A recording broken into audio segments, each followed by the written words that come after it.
বিসমিল্লাহির রহমানির রহিম। সুপ্রিয় শিক্ষার্থী, তোমরা কেমন আছো? আশা করি আল্লাহর রহমতে অনেক ভালো আছো।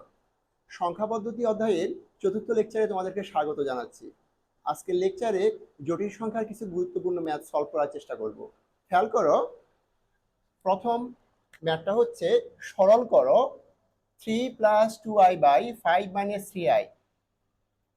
এই ম্যাথটাকে আমরা ভিন্নভাবে লিখতে পারি 3+2i/5 - 3i কে a প্লাস i বি আকারে প্রকাশ করো।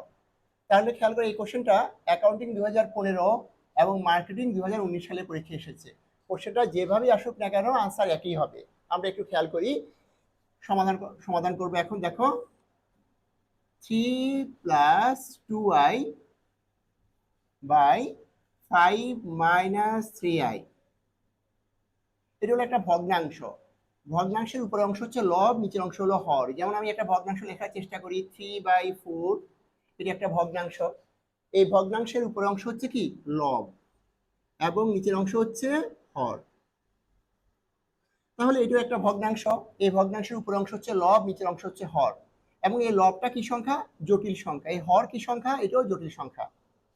তাহলে বিষয়টাকে আমরা একটু বোঝার চেষ্টা করি। এই টাইপের ম্যাথগুলো একটা নির্দিষ্ট নিয়মে সমাধান করব। সেই নিয়মটা বুঝতে পারলে এই টাইপের সকল ম্যাথ তোমরা নিজে নিজে সমাধান করতে পারবে। খেয়াল করো, নিয়মটা হচ্ছে, যদি কোনো ভগ্নাংশের উপরের অংশ জটিল সংখ্যা হয় এবং নিচের অংশ জটিল সংখ্যা হয়, যদি কোনো ভগ্নাংশের উপরের অংশ জটিল সংখ্যা হয়, নিচের অংশ জটিল সংখ্যা হয়, তবে নিচে যে রাশি থাকবে তার বিপরীত রাশি দিয়ে লব ও হরকে গুণ করতে হবে। তাহলে আমরা একটু খেয়াল করি, এই যেটা হলো একটা ভগ্নাংশ, এই ভগ্নাংশের উপরের অংশ কি সংখ্যা? জটিল সংখ্যা। নিচের অংশ কি সংখ্যা? জটিল সংখ্যা। তাহলে এই ভগ্নাংশটা আমরা আগে দেখে দেখে লিখে ফেলি। 3+2i, এটা একটা জটিল সংখ্যা লিখলাম। 5 - 3i, এটাও একটা জটিল সংখ্যা লিখলাম। তাহলে এই ভগ্নাংশটার উপরের অংশ জটিল সংখ্যা, নিচের অংশ জটিল সংখ্যা। জটিল সংখ্যা হলে নিচে যে রাশি থাকবে, ভগ্নাংশের নিচে যে রাশি থাকবে তার বিপরীত রাশি কি হবে? খেয়াল করো, এই 5 - 3i এত এর বিপরীত রাশি হচ্ছে কত? এই 5 - 3i বিপরীত রাশি কি হবে? 5 + 3i। তাহলে নিচে যে রাশি আছে তার বিপরীত রাশি দিয়ে উপরের অংশ এবং নিচের অংশকে গুণ করতে হবে। তাহলে এই 5 - 3i বিপরীত রাশি হচ্ছে 5 + 3i। এই 5 + 3i দিয়ে নিচে একবার গুণ করব, উপরেও একবার গুণ করব। এই নিয়মটা তোমাদেরকে এই নিয়মের সকল ম্যাথে মেনে চলতে হবে। এখন আমরা সাইড নোটে লিখব, লব ও হরকে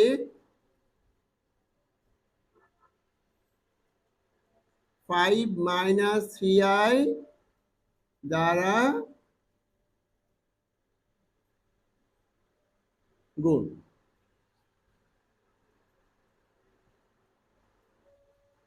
খেয়াল করো তোমরা, এখন আমরা কি করলাম, যদি কোনো ভগ্নাংশের উপরের অংশ জটিল সংখ্যা হয়, নিচের অংশ জটিল সংখ্যা হয়, তাহলে নিচে যে রাশি থাকবে তার বিপরীত রাশি দিয়ে কি করতে হবে? এই 5 - 3i বিপরীত রাশি কি? 5 + 3i।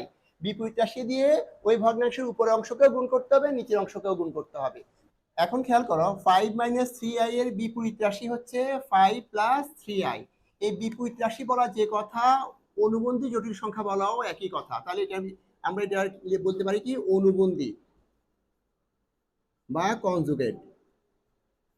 তাহলে 5 - 3i এর অনুবন্ধী জটিল সংখ্যা হচ্ছে 5 + 3i। এখন যদি আমি কথাটাকে এবার ফ্রেশ করে লিখি, একটু খেয়াল করো, 5 - 3i এর অনুবন্ধী জটিল সংখ্যা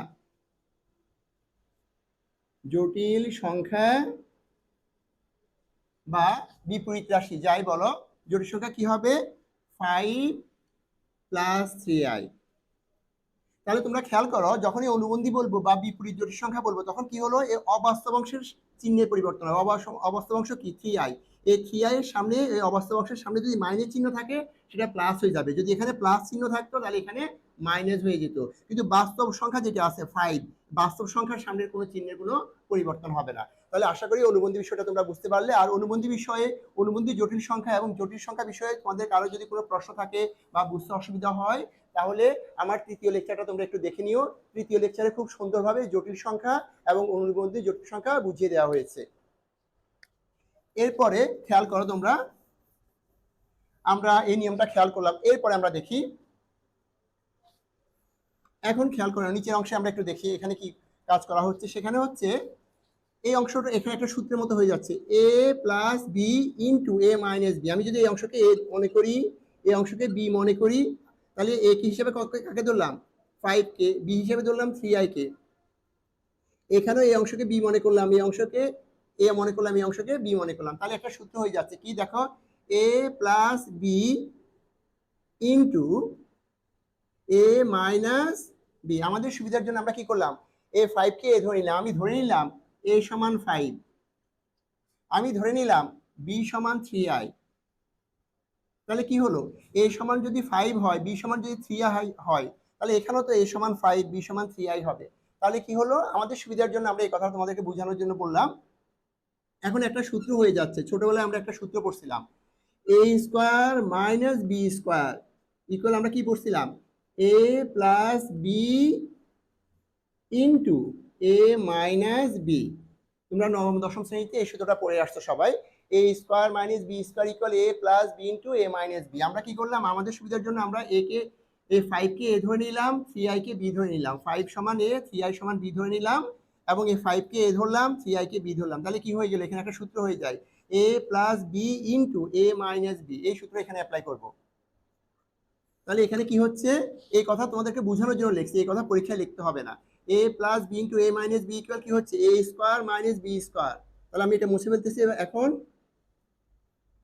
a plus B into a minus B, a square মানে 5 square, a square minus B square. আশা করি তোমরা বিষয়টা বুঝতে পারলে। এই সূত্রটা সাইড নোটে লিখলে ভালো, না লিখলে কোনো সমস্যা নাই। আর এটাও লিখতে হবে, এটা মুছে ফেললাম। এখন খেয়াল করো, এবার উপরের অংশে খেয়াল করি, উপরের অংশে এখানে একটা প্লাস ছিল, একটা মাইনাস ছিল। তাহলে একটা আমরা a plus B a minus B এর সূত্রে অ্যাপ্লাই করতে পারছি, কিন্তু এখানে দুইটাই প্লাস। তাহলে এখানে এই সূত্রে অ্যাপ্লাই করার কোনো সুযোগ নাই। তাহলে একটু খেয়াল করে দেখি, যেহেতু এই সূত্রে অ্যাপ্লাই করতে পারবো না, আবার এখানে a সমান যদি 5 ধরি, কিন্তু এখানে তো a সমান 5 নাই, a সমান কত 3 হয়ে যায়, তাহলে এই সূত্র মিলবে না। তো আমরা এক্ষেত্রে এই দুইটা রাশিকে আমরা কি করবো, মাঝখানে গুণ চিহ্ন আছে, গুণ করব। গুণ কিভাবে করবো একটু খেয়াল করো, আমরা যেভাবে ছোটবেলায় গুণ করে আসছিলাম, তোমরা একটু খেয়াল করে দেখো। যেমন যদি এরকম থাকতো 2 ইন্টু এক্স প্লাস ওয়াই, তোমরা কিভাবে গুণ করতা, 2 ইন্টু এক্স প্লাস ওয়াই হলে, আমরা আবার বিষয়টাকে একটু ফ্রেশ করে দেখিয়ে দিচ্ছি। দেখো 2 into X plus Y, into হলে এটা আবার লিখতে হয় না, আমি বোঝানোর জন্য লিখলাম। এই 2 দিয়ে প্রথমে এক্স কে গুণ করতে, লিখতাম 2x, আবার এই 2 দিয়ে ওয়াই কে গুণ করে লিখতাম 2y, আর মাঝখানে কি চিহ্ন ছিল, প্লাস ছিল, প্লাস লিখে ফেলতাম। এভাবে তো সবাই গুণ জানো। ঠিক একইভাবে যদি বিষয়টা এভাবে হতো যে a plus B into X plus Y, তখন আমরা কিভাবে গুণ করি, প্রথমে a দিয়ে x কে গুণ করি x, পরে a দিয়ে y কে গুণ করি ay। তাহলে a দিয়ে গুণ করা শেষ, এবার b দিয়ে গুণ করব, b দিয়ে আবার x কে গুণ করলাম bx, এবার আবার b দিয়ে y কে গুণ করব, কি লিখলাম প্লাস by। আশা করি গুণটা তোমরা বুঝতে পারলে। এখন এই নিয়মে আমরা এখন এখানে গুণটা করব। খেয়াল করো, এই 3 দিয়ে আমি 5 কে গুণ করতেছি, 3 5 15। এবার আবার 3 দিয়ে আমি গুণ করব 3i কে, 3 3 গুণ করলে 9 9i। তাহলে 3 দিয়ে একবার 5 কে গুণ করলাম, 3 দিয়ে একবার 3i কে গুণ করলাম, 3 দিয়ে গুণ করার মধ্যে আর কেউ আছে, আর কোনো সংখ্যা নাই, শেষ। এবার 3i দিয়ে গুণ করা শেষ, এবার 2i দিয়ে গুণ করবে। এবার 2i দিয়ে কাকে গুণ হবে, 5 কে, 5 দুগুণে 10 10i। এরপর আবার 2i দিয়ে গুণ করবো কাকে, 3i কে, 3i দিয়ে গুণ করলে 6, আর এখানে i আছে, এখানেও i আছে, i এর সাথে i গুণ করলে কি হবে, i square.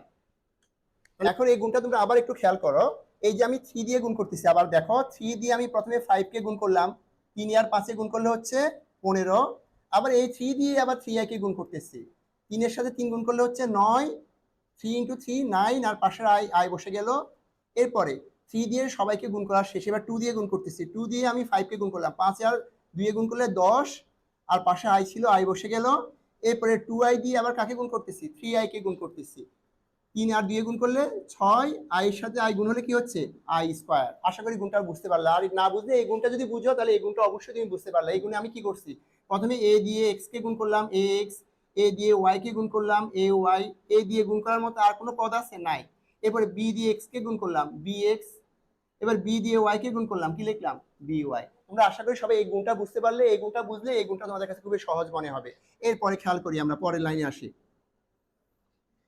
15 plus 9i 10i, 10 এবং 9 যোগ করলে কত হচ্ছে, 19। তাহলে 19i প্লাস 6i স্কয়ার, 5 এর উপর স্কয়ার থাকলে কত হয়, 25। 3 এর উপর স্কয়ার আছে মানে কত হচ্ছে, 9, i এর উপর স্কয়ার আছে i স্কয়ার, কারণ এই স্কয়ারটা 3 এর উপরও আছে i এর উপরও আছে। খেয়াল করো, তোমাদের অনেকের এখানে বুঝতে সমস্যা হয়। ab whole square, whole square হওয়ার পর যখন আমি ব্র্যাকেটটা উঠিয়ে দিই, তখন স্কয়ারটা a এর উপরও দিতে হয়, b এর উপরও দিতে হয়। ঠিক একইভাবে 3i হোল স্কয়ার, আমি যখন ব্র্যাকেটটাকে উঠিয়ে দিব তখন কি হবে, এই স্কয়ারটা 3 এর উপরে বসবে, এই স্কয়ারটা i স্কয়ার i এর উপরে বসবে। তাহলে আশা করি তোমরা বিষয়টা বুঝতে পারলে এই নিয়মে। এরপর আমি এই অংশ মুছে ফেললাম। এখন খেয়াল করো, এখানে এইটুকু পর্যন্ত আশা করি কারো বুঝতে সমস্যা হচ্ছে না। আমরা পাশে লিখি, এবার একটু পাশে লিখতেছি, তোমরা একটু পাশে থেকে দেখো।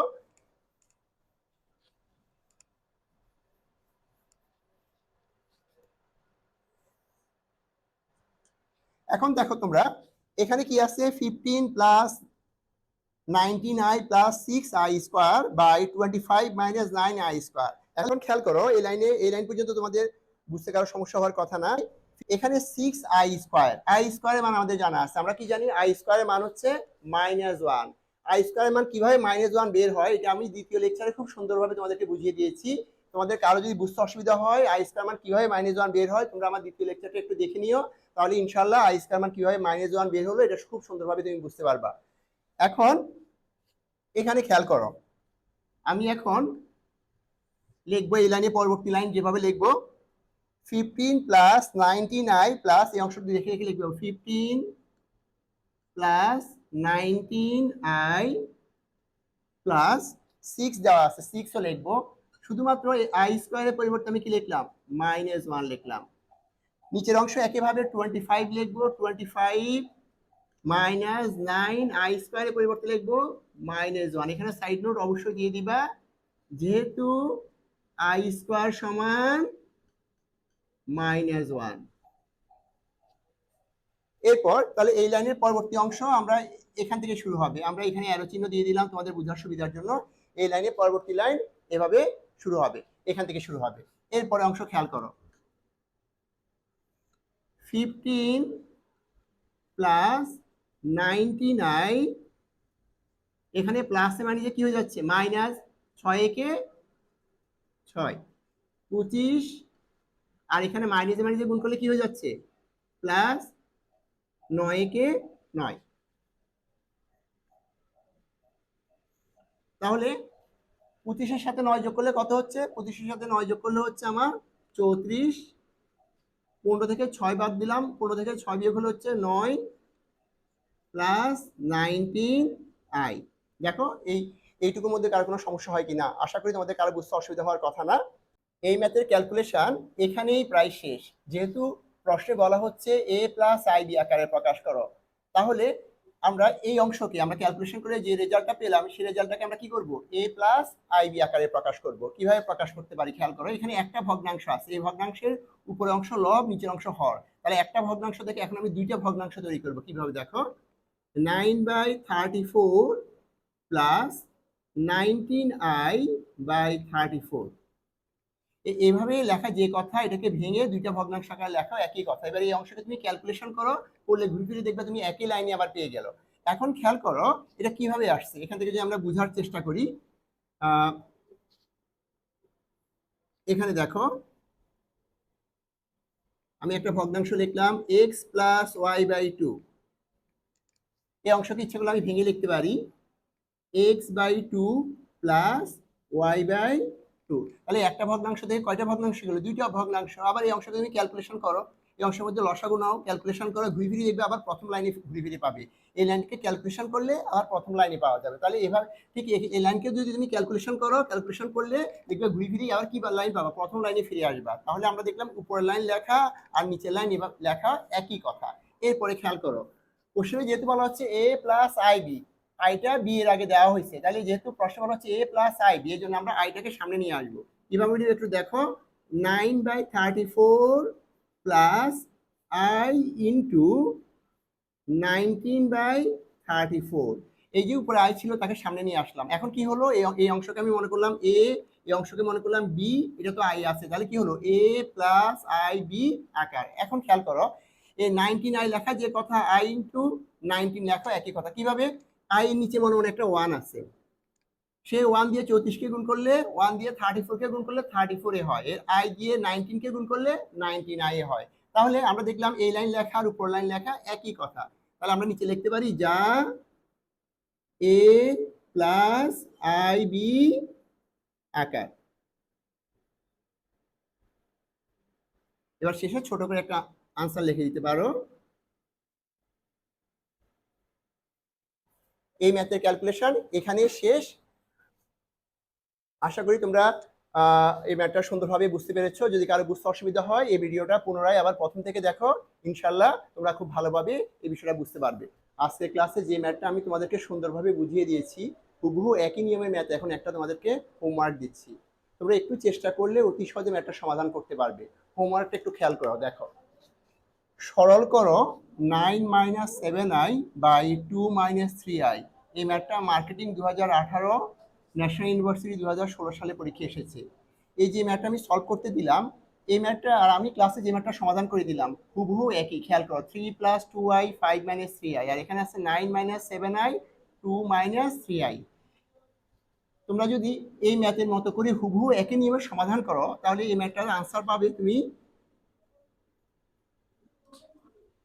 অ্যান্সার আসবে 3 + i। আমি আনসারটাও লিখে দিলাম, তাহলে তোমরা বুঝতে পারবে তোমাদের সমাধান সঠিক হয়েছে কিনা। আজকের ক্লাস এই পর্যন্তই। পরবর্তী লেকচারে তোমাদের সাথে দেখা হবে ইনশাআল্লাহ। সবার জন্য দোয়া এবং শুভকামনা থাকলো। আল্লাহ হাফিজ।